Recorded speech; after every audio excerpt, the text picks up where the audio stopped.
What's up, everybody? Alright, do another little vlog update for you guys. You regularly watch me to keep you guys apprised of what's going on here. And I also have something I want to talk about on this particular video that kind of branches off from what I'm going to do with, hey, what's going on with me kind of update for you guys, alright? Kind of go a little bit in the weeds on this. I'm a more broad thinking and an analytically minded guy. So if you can't handle deeper thinking, maybe you might think I go into too much detail, overly analyze stuff. Well, too freaking bad. This is what somebody with a brain and and a broader perspective view does. So I don't really care if some of you guys don't like hearing some of my perspectives, or the way my brain operates is different from most other people. So you're gonna have to accept that, and that doesn't. It just means we have two different ways of seeing life. Anyway, give you a little update. I'm currently at the Pilot in Brooklyn, Iowa. I made a delivery to my first delivery to the Harvest Meats in. Okay, yeah, it was the Harvest Meats in Aurora, Colorado. It's literally right down the street from the Flying J in Aurora. For those of you guys who don't know where Aurora is, it's on the east side of Denver, off of I-70. It's actually right by where I-70 and Pena Boulevard meet up. Pena Boulevard is the road that goes up and curves around over to the east. Yeah, it goes basically north from 70 and curves around to the east and goes straight into Denver International Airport. It crosses over, was that E470 as well?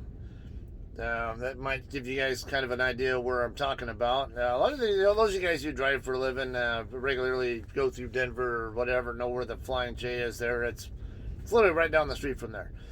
Anyway, that delivery went okay, I guess. Wasn't anything special, like I would say. It wasn't long either. I think I was there for a couple hours or so. Got checked in right around my appointment time at 5 a.m. and got called into the dock door. I don't know, it was like a little after 6:15 or something, we'll just call it.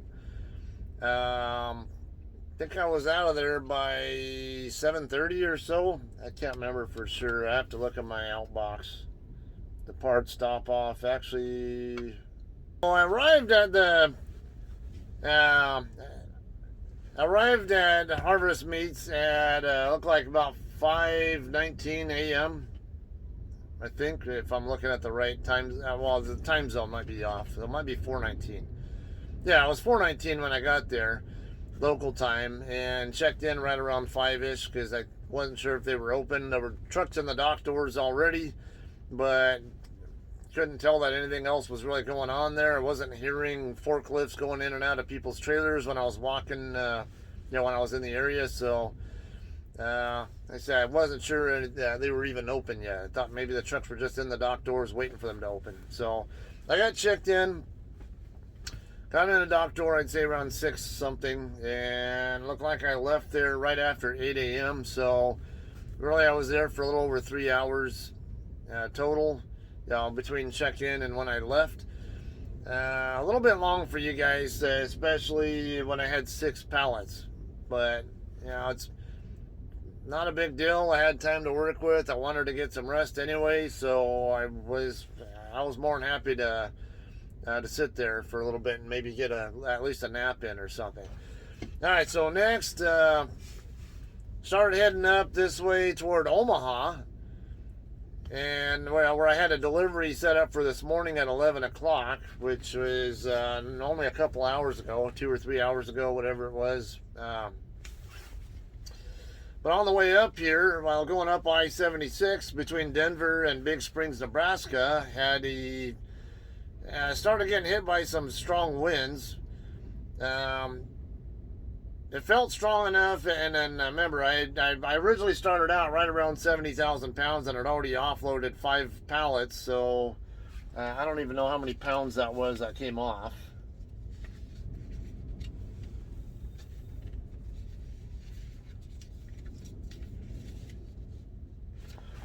All right, so it was just shy of 10,000 pounds that came off in Aurora.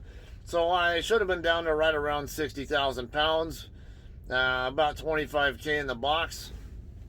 And that's, when you have that kind of load, really, with strong winds, you got to be at least a little bit concerned. It's not super light, but it's not exactly heavy either.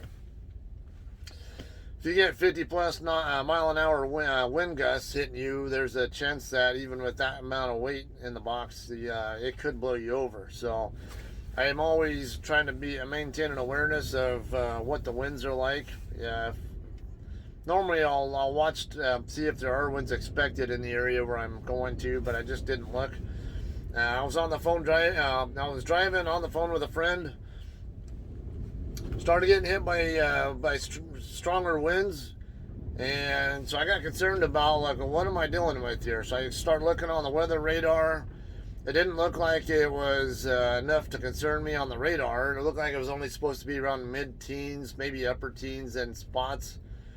But which I'll even put an empty trailer through if it really is like that. But what I was seeing on the weather radar versus what I was feeling seemed like they might have been two different things. And I know Wyoming, or actually even going to Sydney, Nebraska, even that area looked like they were getting stronger winds. And I looked up Sydney, and I think they were getting like 32 mile an hour sustained winds. Normally around 35 sustained, somewhere in that ballpark, is where I'll get off the road no matter how light or heavy I am. Because even if I'm heavy, it might not be a huge risk that I'll get blown over, but there's a greater risk that I could end up next to somebody who could get blown over into me or something. Or have my path get blocked and now I'm stuck on the freeway because I can't get past whatever knucklehead crashed or something along that line. So I try to make it a point, 35 plus sustained, I'm off the road. But when it comes to the weather systems, like in Wyoming and Nebraska, I tend to be might be a little bit more conservative on that. So, and I had time to work with anyway. I ran the numbers on my ETA to both Omaha and to my final drop in Madison, Wisconsin, which is the one I'm on my way to now.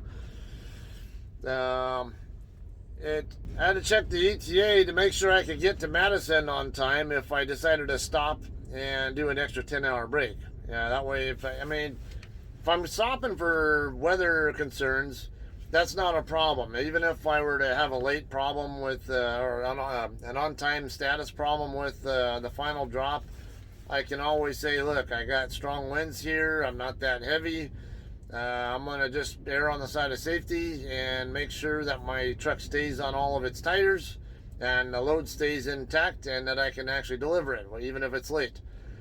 It's better to do that than risk a blowover and end up having your planner or customer service people having to tell the customer, hey, guess what, your load's not going to be there anymore. It's all over Interstate 76 or something. Anyway, I ended up parking my truck in Sterling, Colorado. There's what do they call it, Reddies, or I forget the name of that little truck stop, that little that gas station there. It had some room for truck parking there as well. So I parked it there. Evaluated my my ETAs both to Omaha and to Omaha was not a problem at all. It was just a question of whether I would be able to do a 10-hour break or if I needed to do a split of some sort in between Omaha and Madison or whatever. Just kind of play with my my HOS numbers in a way to legally get the load delivered to Madison on time. So it turned out I could do a whole 10-hour break at that place in Sterling. And I just went ahead and did it. I wanted ultimately to get to perhaps Lexington, Nebraska, as far as I could on that shift. That way I could have enough of my current shift, the shift that I just finished, left over after delivering in Omaha to get all the way to Madison in the same shift. However, like I said, the wind conditions and I was a little bit tired and I just found it to be an unnecessary risk, and it wasn't going to affect my on-time status with anything anyway, because I knew the winds were going to die down that night. The only thing it affected was my planning for reloading. That's it. Or also doing an extra 10-hour break instead of en route instead of actually in Madison while in conjunction with the delivery. So anyway, ended up doing a full 10.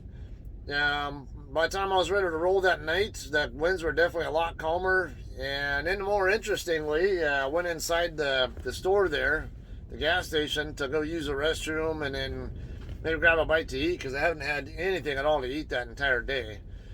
And I get to talking to the lady in there. She was telling me about how there's a Greyhound bus coming in like in about 30 minutes, and she was trying to do whatever she could to get ready for that crowd to come in. Even with her small men's room, and I don't know. Anyway, I get to telling her, no, she thought she kind of made an assumption that I was from the area or something. So I told her, basically, I'm from California, and she goes, "Oh, I'm from California too," and she's so I'm like, and she said, I go, "Well, what part of California you from?" And she goes, "Barstow, Victorville, Lucerne Valley." I go, "Really?" So I start pulling my ID. I started getting my wallet out of my pocket. Started getting her to pull my ID out, because I was going to show her, hey, look, just show her on my ID where I'm actually from. And while I'm starting to do that, she goes running to the back to go get her own ID, her old California ID, and brings it up and shows me, hey, look, it had a Lucerne Valley address on it, which is only a 30-mile drive from my house, and also 30 miles from Barstow. And then I show her mine, and it says Victorville. So she's like, "Oh my God, it's like, I can't believe you're." Yeah, as I told her, I was a trucker and that I'm just passing through, and I was just only even there because of the winds. Anyway, so that was a real interesting thing. So I think I might have accidentally made her think I was interested in her in a romantic way or something, because when we got to chit-chatting there, whatever, I said, because I was more interested in, like, just as, hey, you're from California, and, kind of connect on that part about, not just from California, but the same, my same part of Cali and all that, and, might see what kind of common experiences we might have, or maybe even common people we might know, whatever, but, as it turned out, she's only about 4 years older than me, or somewhere in that, I think around that. So, because my eyes were kind of blurred at the time, and, so I told her I didn't look at even what her DOB was, so I had no idea what her age was. So I said, I didn't look at what your age was, but I can't imagine you're much different in age from me, just looking at her. And she goes, "Oh yeah, I was born in 1969. I go, "Okay, you're only a few years older than me then. I was born in 73. And I get the impression that she thought that meant like I was interested in her, because later on, I didn't get a chance to finish talking because she was busy prepping, but I kind of mentioned, maybe I should stop by here again sometime, and we can, kind of finish this conversation kind of thing is what I had in mind. But she was actually saying something about we have a couple beers together or something like that. Like, did this just go in the wrong direction? I mean, I'm not saying I wouldn't have a beer with her or whatever, but more on a social level. You guys know I'm a happily married man. I don't go cheating on my wife. I'm very happy with who I'm with and very faithful to her. And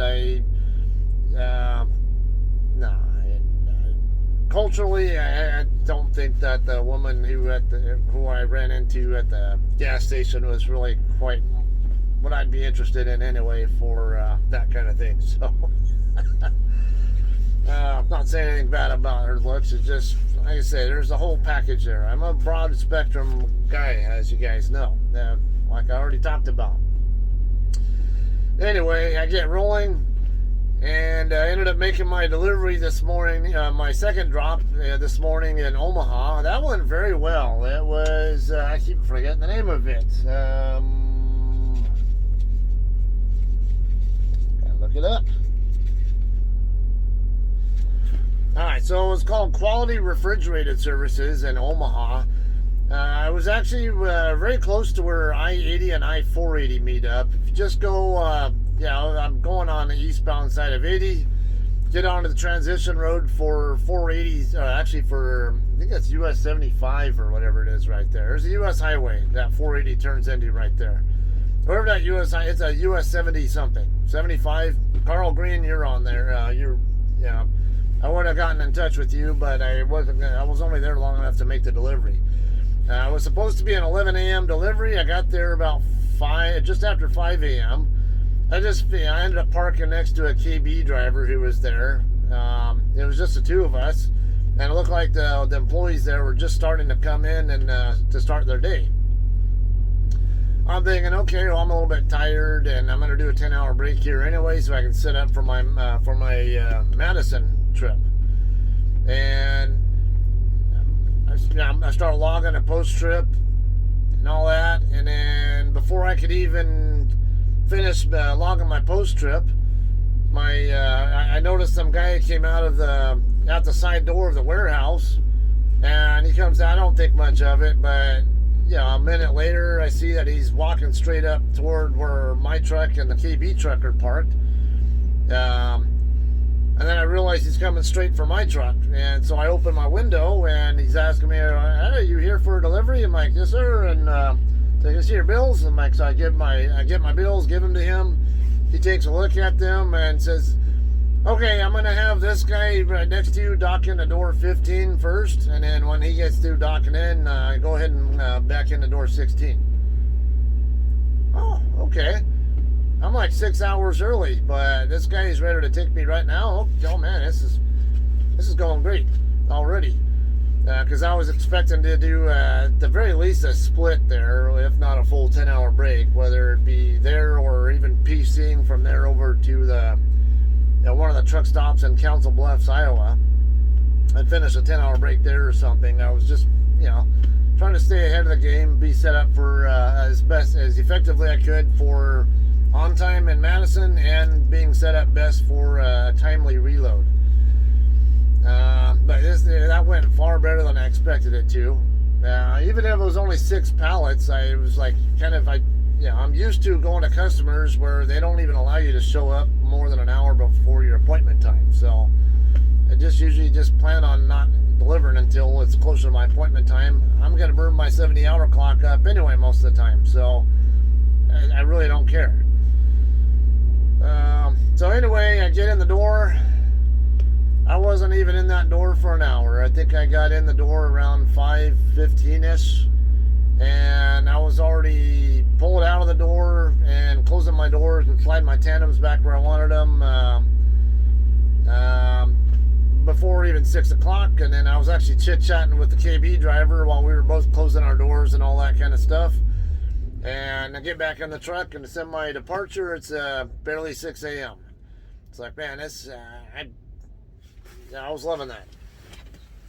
So I ended up finishing the shift here. I did about 630 miles on that shift, and I still have an hour and a half left on my clock. So I could have gotten another 100 miles down the road, which I would have normally done. But one, I need a shower, and this place is a great place for me to do that at. The only other options that I had available were there's a small pilot in over off of I-380 in Cedar Rapids, which I don't tend to go that way. Or I could have taken another way up to Waterloo, Iowa, which technically would have been a slightly shorter route in miles from Omaha to Madison via Waterloo than via the way I'm coming.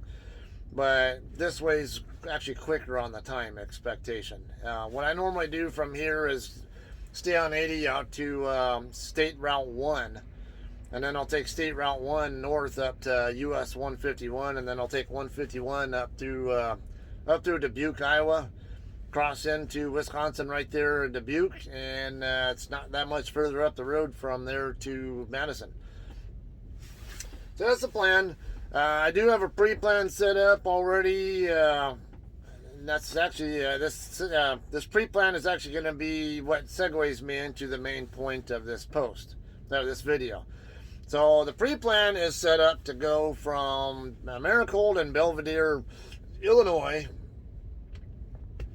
and it's only a 690 or what, 680, 690, yeah, 690 mile trip to Ochalata, Oklahoma. Okay, Ochalata is a Walmart distribution center that JCT does a lot of loads to. It's only 50 miles away from our terminal. Now, given the situation with my truck, which I believe I mentioned in my previous video, was a result of my ECM failure, and basically I gotta get the ECM replaced. The state of my maintenance account, though, is a concern, and I'm not sure how JCT is going to handle that. Generally, they have a tendency with drivers who are so far in the negative on their maintenance accounts to say, hey, we're not going to let you do this, we're not going to approve this repair work. You're going to have to either sign a lease on a new truck or something, or pay for it out of your own pocket, or whatever, or go bye-bye. And the fact that this reload is going to as close a place as basically as it can to our terminal, it kind of makes me wonder, at least, a part of me wonders what comes next after this next load. Am I going to get told come over to the yard to get a load because they want to secure this truck? And then so they could strong arm me into getting into a new truck, or maybe even this one or something, or say, we're gonna have to let you go. Who knows what's gonna happen there? I don't know. But it's very common for drivers who are familiar with how things get done.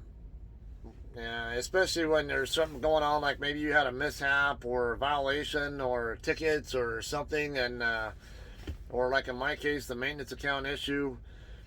There is a little bit of a stress that goes on there.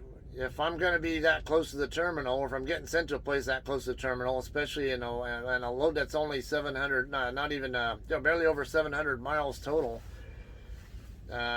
Kind of makes me a little bit concerned, possibly, about if there's an ulterior motive for them to send me to Ochalata.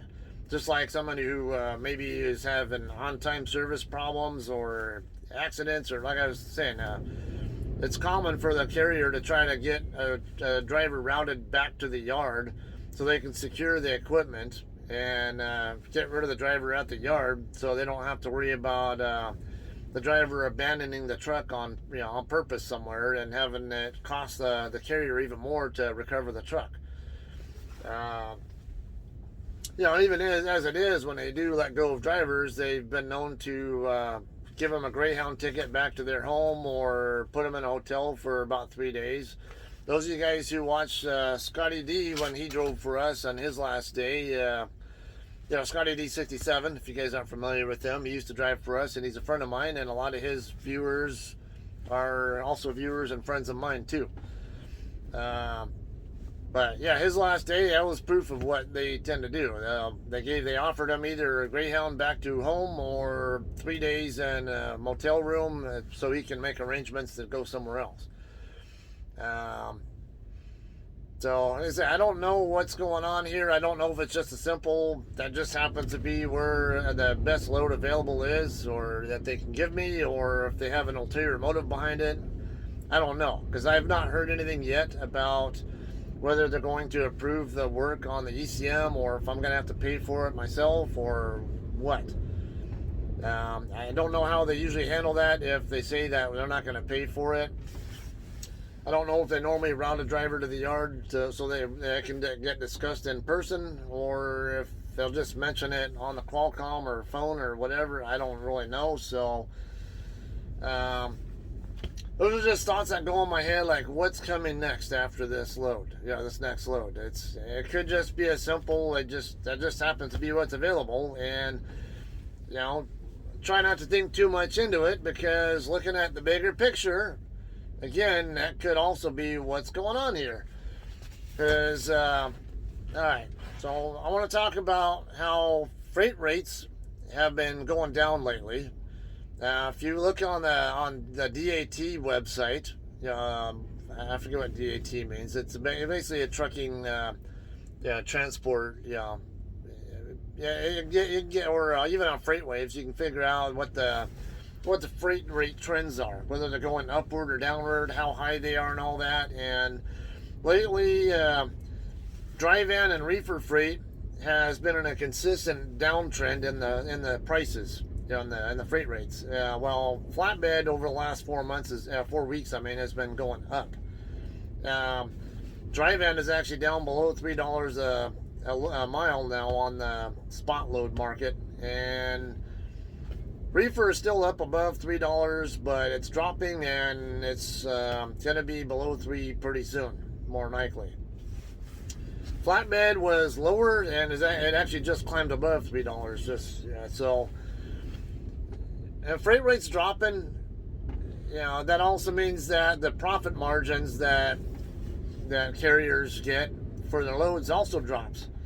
Now, in a good healthy economy, I think what more often tends to happen is the owner-op type drivers, who do a lot more spot load freight, they tend to do more like short loads like this, where because the shorter the miles is, the higher the rate per mile is that you can normally dictate, because you're spending time waiting for appointment times or dock time or whatever. And they tend to fetch higher mileage rate prices on the shorter runs. Longer loads, and also in a good economy, on the longer loads, they tend to be there's a better chance that you're going to see loads where it's just one receiver for the entire trailer. You'll have fuller trailers, and then everything in the trailer is going to the same receiver. The freight rates are going down. They go down because either the number of loads being offered to transport is going down, or there are too many. They're getting too many truckers on the road. Too many able to do too many trucks and truckers, I should say. So now you get too much of a supply of truckers available, and start kind of cutthroating each other, trying to stay afloat. And of course, the big companies are the ones who tend to win that battle. Not trying to start a battle here with you guys, but I'm just saying this is kind of how it kind of works. You have more profit margin, more market share, then you can run lower profit margins and stay profitable, basically. So, like I say, when freight rates are going down, it's like, why are they going down? And I do take a good economic view at things all the time because of my investing background. And the reason why it's dropping is because the loads to offer, basically the number of loads that are even available to get bid on and booked, are down from what they have been. Doesn't mean that we're dropping. Actually, demand is still pretty good and strong. I also look at economic data there. There's still demand there. There are some it is softening up on the manufacturing side of the economy, but it still looks very good and healthy on the services side. But services side is not quite as dependent on trucking as the manufacturing side is. So that's something also I'm going to be watching more as time progresses, because there is that saying, as the manufacturing half of the economy goes, so goes the broader economy. Even though U.S. economy is, by GDP, is about 70% services based, if I remember right. I think it's around 70%. Anyway, it's kind of an aside. what I really want to get at here is when you see the freight rates dropping, you're going to see certain tendencies happening with the freight itself. With the loads that you're doing or getting offered.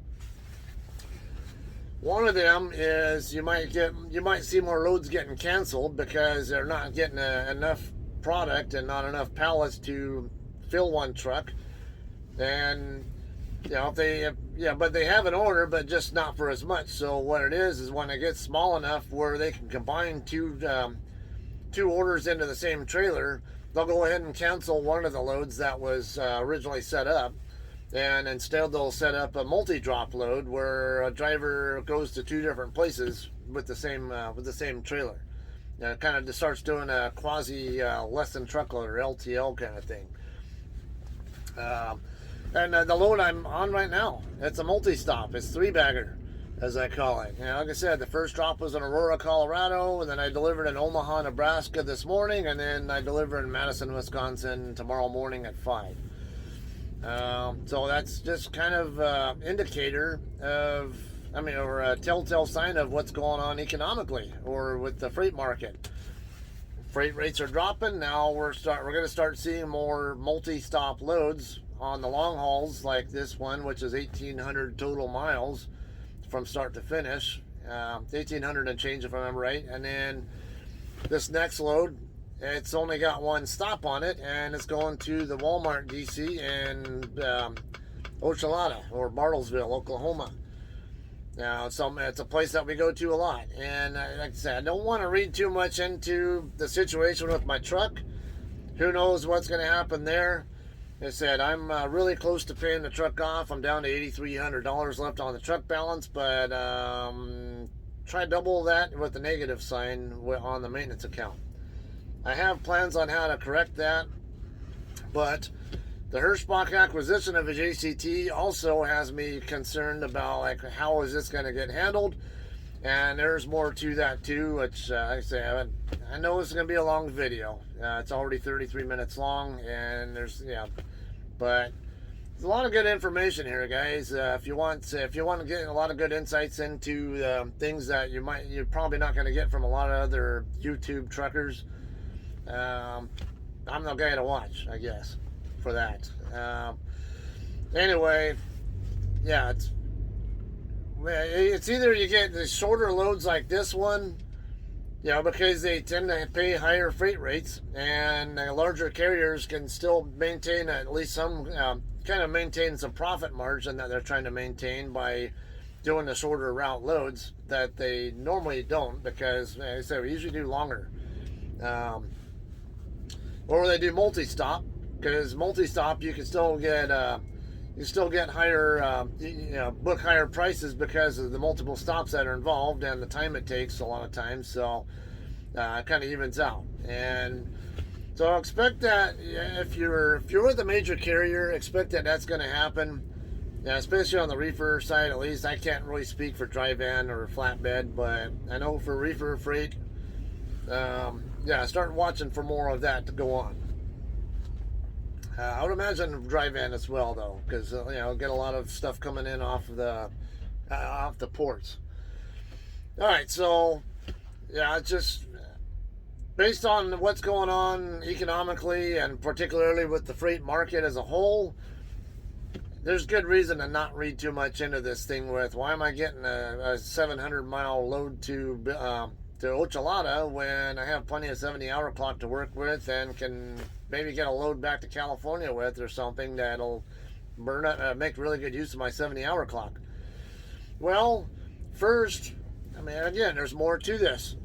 I'm going to Madison, Wisconsin. It's not like we have a huge amount of freight that JCT does in Wisconsin. We do have loads that go there. In fact, Scotty D, he and I, when he was still with JCT, he and I actually swapped voluntarily, made our own plans, and got it approved to swap at the TA in Council Bluffs. And the load that I had was going to, I think, Geneva, Illinois, if I remember correctly. And the load that Scotty had was going to Janesville, Wisconsin. And we ended up swapping, and the mileages from where we swapped were about the same, actually. We did the swap to try to help get his load on time. He was on time with it, but it was like real tight on the, it was concerned. Or you had to stress out over it, and I get that same problem. If I don't have much wiggle room, I stress about it and worry about any kind of delay, whether I get tired or something, can cause me to be late, which I don't want. So we did that swap back then for that reason. Yeah, we do have loads also that go to, like say, Kenosha, Wisconsin, or was that McLean? There's a McLean right down the street from, was it a TA? That's kind of over in the general area of Kenosha. I can't remember the name of that town though. There's a few places over there that we do, but it's not like an abundance of freight that we do in and out of there. I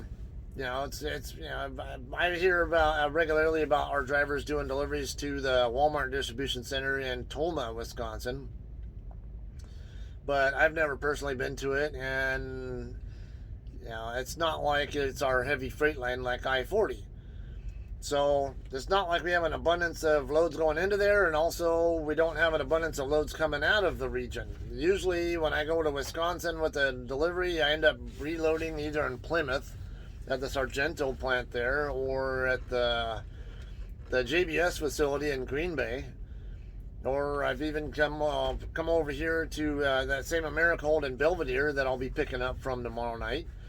Or I'll even get deadheaded all the way out to Logansport, Indiana to pick up a Tyson load. Now, those are more common. I've also done a pickup in Michigan before as well, but so it's it's kind of like not really sure where to end up going, but more than half the time you end up going to Logansport or maybe up to Green Bay, but sometimes other things come up.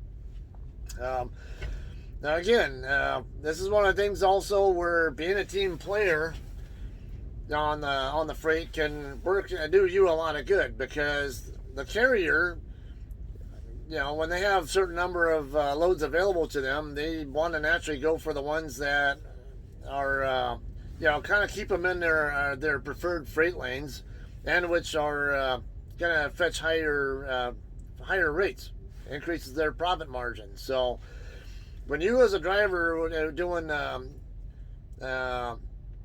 no force dispatch type of system, you gotta also think, well, whose name's on the side of that truck? Is that your name or is it somebody else's? Because if all you care about is you, and you're not thinking at all about how it affects the person whose name is on the side of your truck,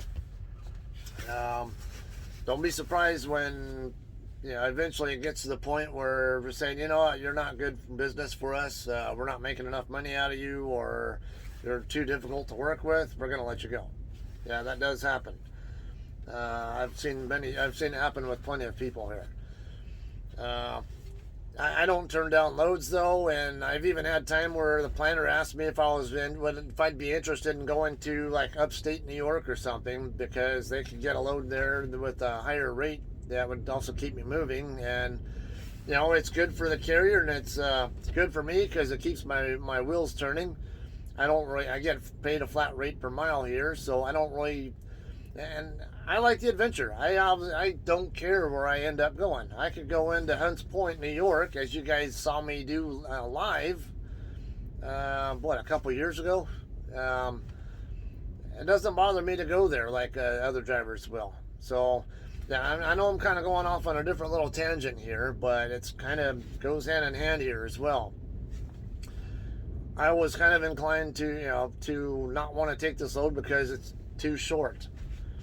But looking at it the other way, looking at the big picture and being a team player, I say it's still going to use my clock to some extent, and I'll eventually still run out of 70-hour clock to work with. So I don't really care if the miles are on a shorter trip like that or one that will go run longer miles. And honestly, a load like this, Americold in Belvedere, last time I picked up there, it went to Clarksville, Arkansas, which is in the same general region as, where this is going as well. So I can't say it surprises me that a load out of Belvedere is going there, and there are always Walmart loads that we pick up out of there too. So that could just be, that was just the best thing they had available. And like I said,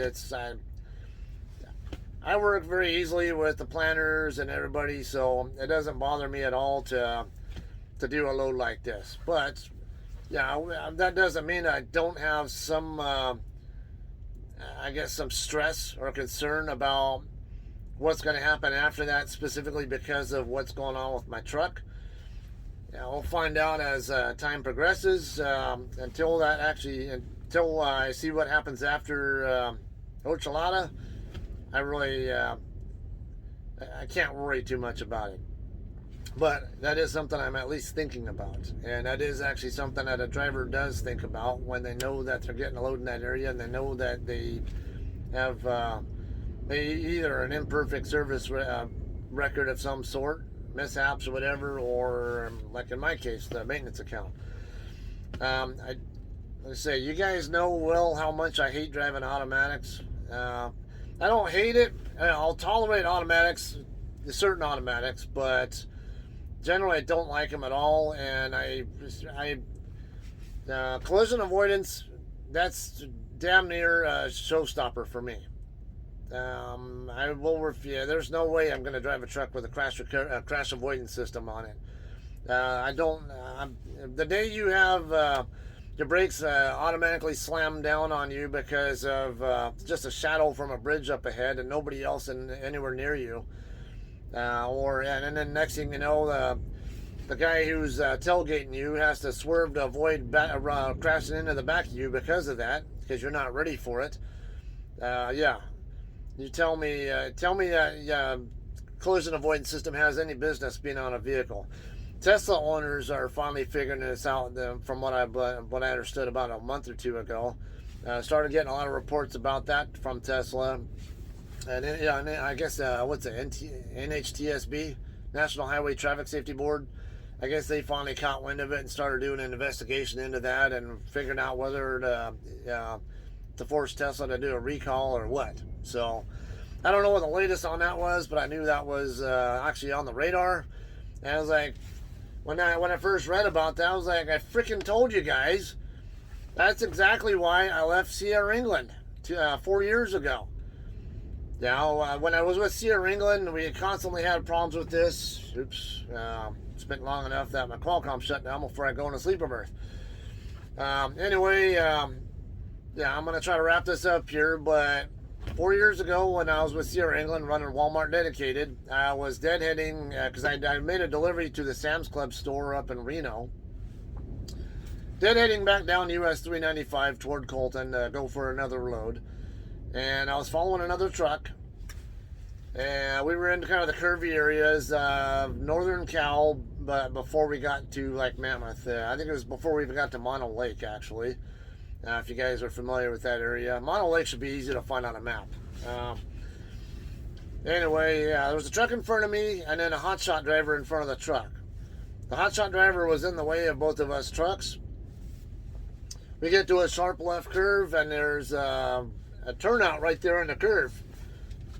The hotshot driver pulls into it to try to get out of the way so we can go by him. Now, mind you, I'm not right on the other truck's butt. I was what I would consider a safe and reasonable distance behind the truck. Not excessive, but not right on their butt either. And I start watching the other truck had already straightened out. He starts to accelerate, and so I start to accelerate as well. And all of a sudden, I see him hitting his brakes. Then I realize very, very quickly, well, why would he be hitting his brakes unless it's the hotshot driver figuring out he ran out of room and needs to get back on? And that's exactly what happened. He backed off to let the hotshot driver back in. Now, meanwhile, my foot was on the throttle. I go to move my foot from the throttle to the brake pedal, and I was, based on what I saw in front of me, it was only going to need about maybe a moderate amount of braking power to react to. It didn't have to be an emergency situation. I didn't have to brake that hard, but it was going to be more than just a little bit. As soon as my foot even was about to touch the pedal, I think I had the pad of my foot had just barely touched the brake pedal, but hadn't started to press on the pedal yet. All of a sudden, the collision avoidance system triggers the auto brakes and slams on my brakes.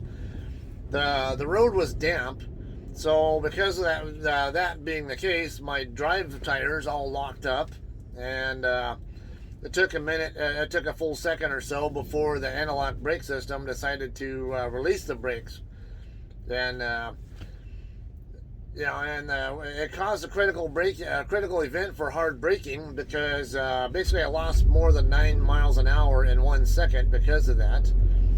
And I remember getting back to our terminal and complaining about it and saying that, hey, look, this thing caused a critical event. It wasn't even me doing it. This is bullshit. What can you guys do about it? And they didn't.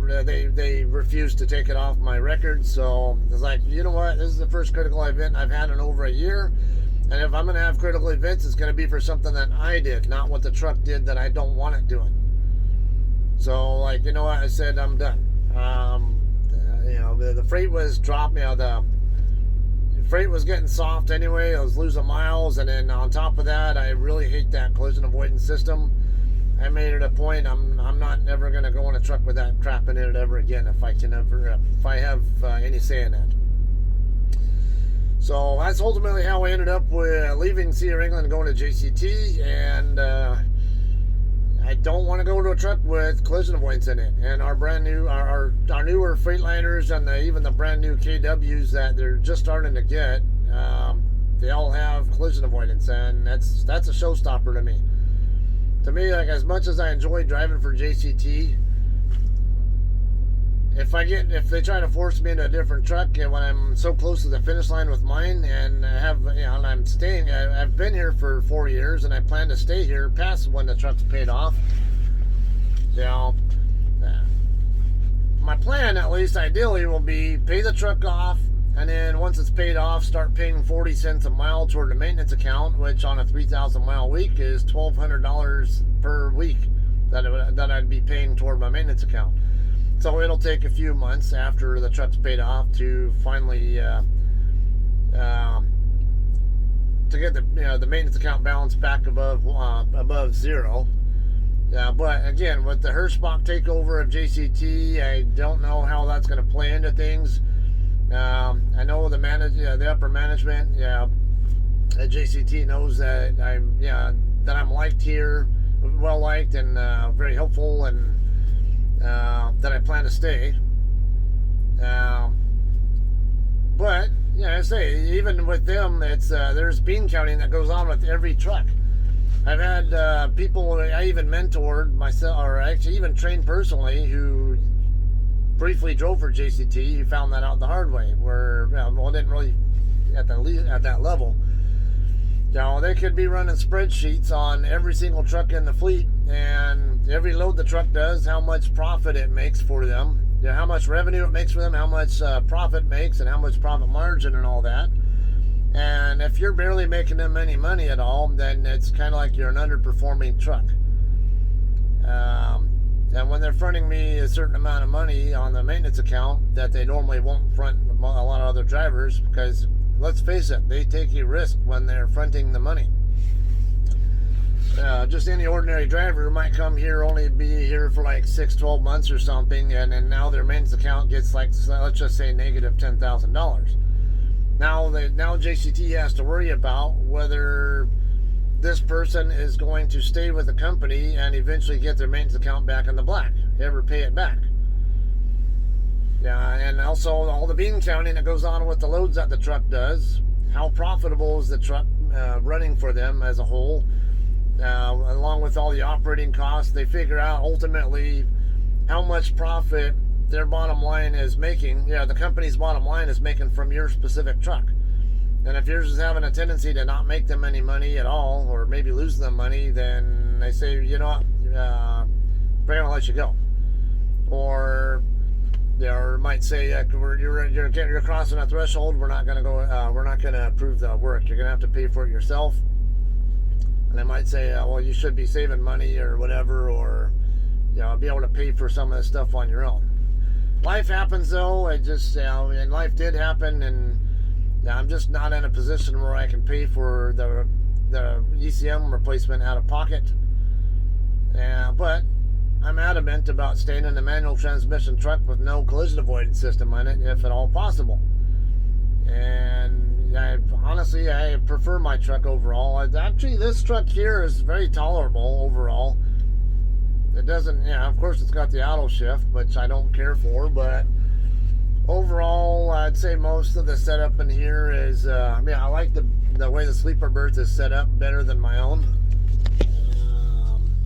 It's have very little hairs.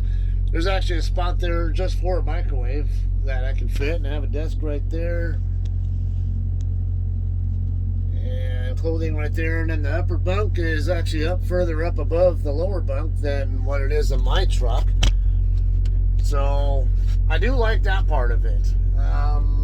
Up here might even be just as good ergonomically. There are a couple of weird things with this truck that are a little bit different from mine operationally, and also with the configuration, like with suspension and all that kind of, even brakes. Actually, this thing has disc brakes on the drives. Mine has drum. So that's kind of a cool feature. But it has airbags on the steers, like actually 2 airbags on each steer tire. I don't have any airbags on mine, and I do actually notice when I'm in curves, the truck kind of has a little bit of a kind of a swayish, the tendency to sway more because of that. The sloppiness, I guess, because the air ride system versus mine that is just a leaf spring system up front, and mine has a more crisp and crisp feel, and it doesn't have that tendency to kind of do that thing like in curves. So it's just, I say overall I don't mind this truck, but it's not my own ultimately, and I've already put so much blood, sweat, and tears into my truck, and I'm already so close to paying it off. I want to get past that finish line so I can start making my personal income go up from what's ultimately roughly $60,000 a year. After all costs are factored in. That does include the maintenance account that I'm down, by the way. Don't expect that you're going to make a huge amount of money doing lease contracts.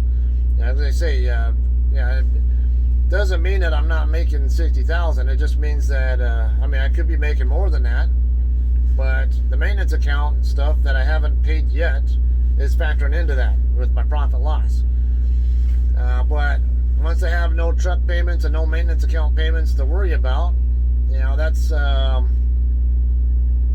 it's going to be like a good $1,200 a week more take home than what I'm already making, which is already decent, on a normal week. So, we're talking going up from about $1,700 a week to about $3,000 a week just by that, by having a paid off truck.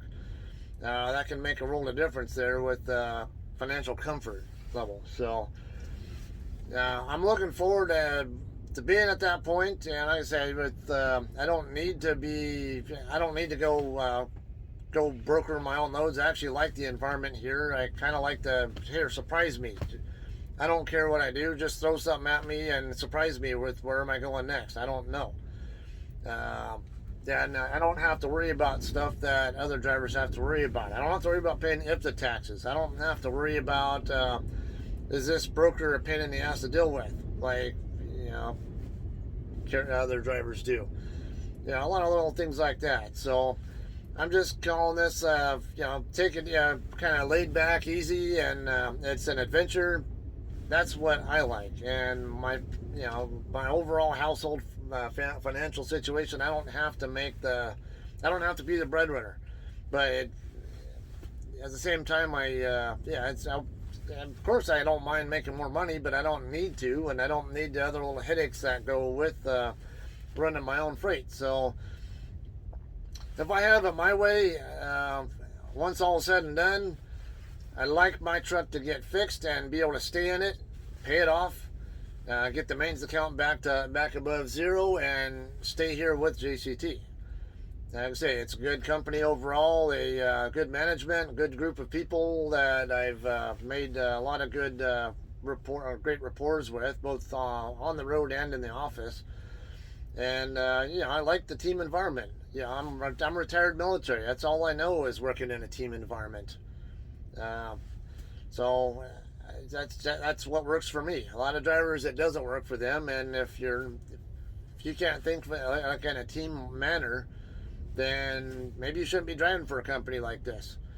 You go play a pickup game of basketball, let's say you got three teams, basically enough for three teams. So some of the people have to sit and wait for. This is actually something we used to do during my lunch breaks at the base gym all the time. Two teams would play against each other on the court, and then whoever loses gets kicked off the court, and the team that's waiting goes in to play against the winning team, and then everyone gets on a wait list again, and then whoever ends up losing the next game, they swap out again. When you're playing a game of basketball like that, do you care about all about yourself, or are you more interested in just want your team to win? You want to have fun and get your team to win, whatever it takes. Whether it's you being the personal savior of your team, or everybody just having a fun time being team players, so you get to stay on the court. Okay, that's how it works here. If you have too much of a me mentality, then you probably shouldn't be here, and you shouldn't be on the court either. If we're talking about basketball. You can't get your teammates involved, or you can't think about the bigger picture, what helps the team the most, then why are you here? That's the way I see it.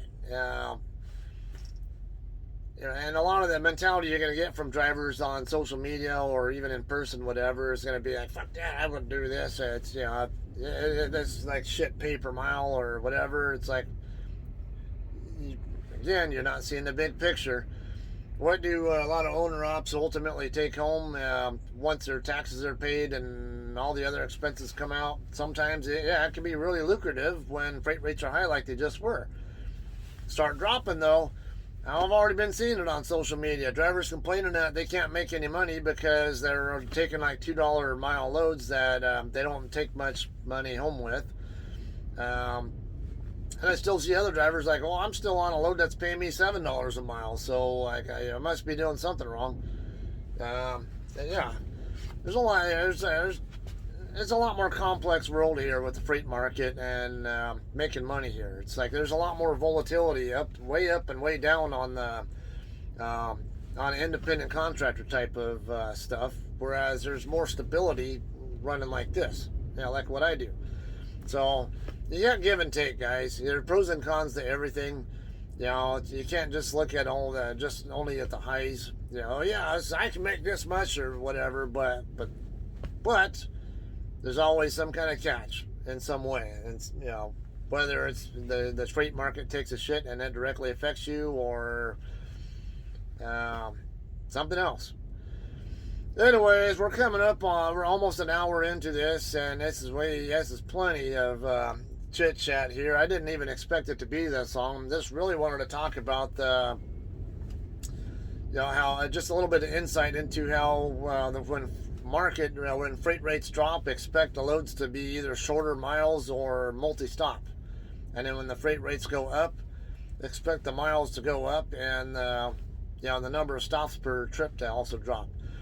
Seeing the same thing when they're in the COVID-19 pandemic, when a lot of people were forced to shut down. I was doing more multi-stop loads then, and then once the economy started picking back up, multi-stop loads started to disappear, or there were fewer and further between, and it might have only been 2 stops instead of 3 or 4, something along that line. Anyway, I'm gonna go ahead and wrap this up. I just want to kind of keep you guys at least some kind of entertainment or informed or whatever, or just if you just have some kind of rapport with me already and just want to keep up with what's going on with me, that's why I'm doing this. All right, so hope you guys enjoyed this kind of lengthy post or video, and I will have another update for you guys probably after Ochelada or whenever there's something more to talk about. All right, till then, we'll see you guys all later. Have a great day, and see you next time.